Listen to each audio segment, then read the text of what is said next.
నమస్తే సార్, మీ పేరు? నమస్కారం, వినోద్ నా పేరు. స్థానికులు ఇక్కడ లోకల్. సో తెలంగాణలో అసెంబ్లీ ఎలక్షన్స్ తర్వాత మళ్ళీ ఎంపీ ఎలక్షన్లు వస్తున్నాయి. సో 3 పార్టీ అభ్యర్థులు ఉన్నారు. సో ఇట్లా ఓలా సైడ్ ఎక్కువ ఉన్నట్టు అనిపిస్తుంది మీకు? ఈసారి ఎంపీకి అయితే బీజేపీ ఈజీఎల్ రాజేందర్ గారే వచ్చేటట్టు ఉన్నారు. ఎంపీకి అయితే బీజేపీ వస్తేనే బాగుంటుంది.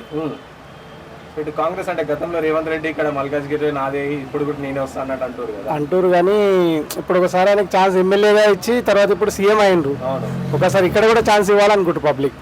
సెంటర్ లో బీజేపీ ఉండాలి కాబట్టి ఇక్కడ రాజేందర్ గారు ఉన్నారు కాబట్టి అట్లా ఇక్కడ ఆయనకు అవకాశం ఉంది 100%. కానీ రాజేందర్ గారికి ఏమో అక్కడ స్థానికుడే కాడైనా ఆయనకి ఎందుకు వస్తారు ఓటు అన్నట్టు రేవంత్ రెడ్డి అంటారు. వాళ్ళు మస్తు చెప్తారు, పార్టీ అపోజిషన్ కదా అట్లా అని చెప్తారు. ఇప్పుడు ఇంతకుముందు ఆయన గెలిచినప్పుడు ఆయన ఎక్కడో ఉంటుండే మరి రేవంత్ రెడ్డి గారు, మరి ఇక్కడ గెలిచిరు కదా, ఆయన ఎంపీ చేసిరు కదా అప్పుడు. మళ్ళీ అట్లనే ఈయనకు అవకాశం ఇస్తారు కంపల్సరీ, ఈయన అందుబాటులో ఉంటాడు అట్లా. మళ్ళీ ఇంకోటి ఏమంటారంటే లాస్ట్ టైం 2 ఎలక్షన్లు గజ్వేల్ కావచ్చు, హుజూరాబాద్ 2 దగ్గర ఓడిపోయారు. ఇక గీడే గెలుస్తారు అన్న. అది ఏమైపోయిందంటే ఆయన దృష్టి హుజూరాబాద్ ఆయన కంచుకోట అయితే ఆయన ఇక్కడ దృష్టి పెట్టడం వల్ల అక్కడ ఇది అయిపోయిండు. ఓకే. మళ్ళీ ఇంకొకటి ఏంటంటే బీఆర్ఎస్ ఎమ్మెల్యే అక్కడ నిలబడ్డ ఆయన కొంచెము పబ్లిక్ ని గడబడేసిండు, భయపెట్టించిండు. దానివల్ల అది కింద మీద అయింది, పైసలు ఖర్చు పెట్టడము. దానివల్ల లేకపోతే ఆయన కంచుకోట, అది 100% కంచుకోట ఆయనది. అవుతుంది. వ్యక్తి మంచోడు, వ్యక్తి 100% మంచోడు. ఇక్కడ కూడా ఉంటాడు, ఇక్కడనే ఉంటాడు, ఎవరు వెళ్ళినా కలుస్తాడు. వ్యక్తి మంచోడు, అందుకోసం అలాంటి వాళ్ళు ఉండాలి కాబట్టి అందరు కోరుకుంటున్నారు. కానీ కొంతమంది ఏమంటారంటే కలవాడు దగ్గర పోయినప్పుడు అది తప్పు ప్రచారం, అది తప్పుడు ప్రచారం. ఆయన ఎవరు పోయినా కలుస్తాడు. వాళ్ళు కూడా ఆల్రెడీ ఇప్పుడు తిరుగుతున్నారు కూడా, మెడిసిన్కి వస్తున్నారు, కలుస్తున్నారు. అట్లా ఏముండదు ఆయన విషయంలో.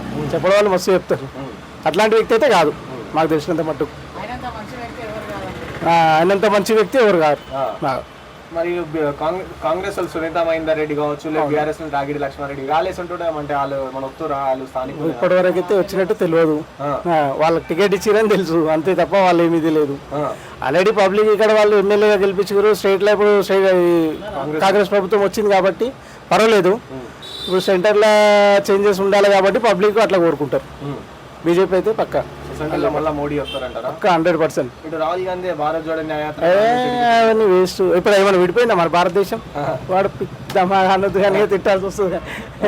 నాలెడ్జ్ లేని పర్సన్, నాలెడ్జ్ లేని పర్సన్. అసలు వందే మాత్రం అంటే తెలియదు ఆయనకి, ఆయన చేస్తాడు వేస్ట్.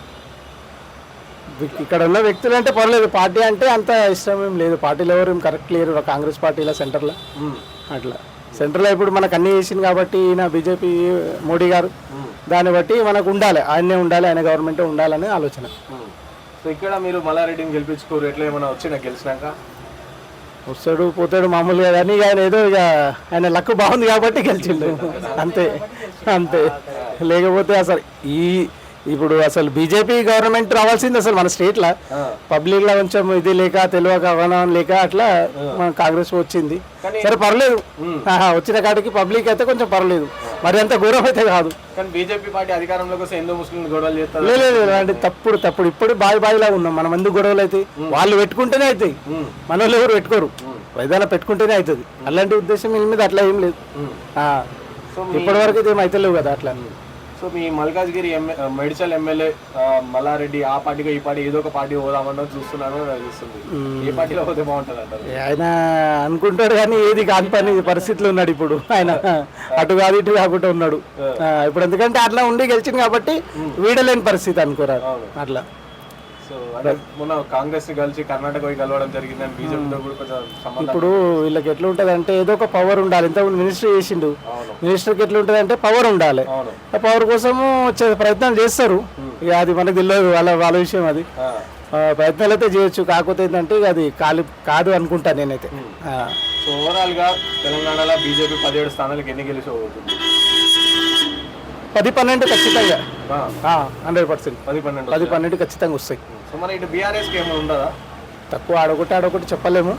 కాంగ్రెస్కు కొన్ని రావచ్చు, 17 వీళ్ళు కొన్ని పోతే మనకి మాత్రం బీజేపీకి అయితే ఖచ్చితంగా వస్తాయి.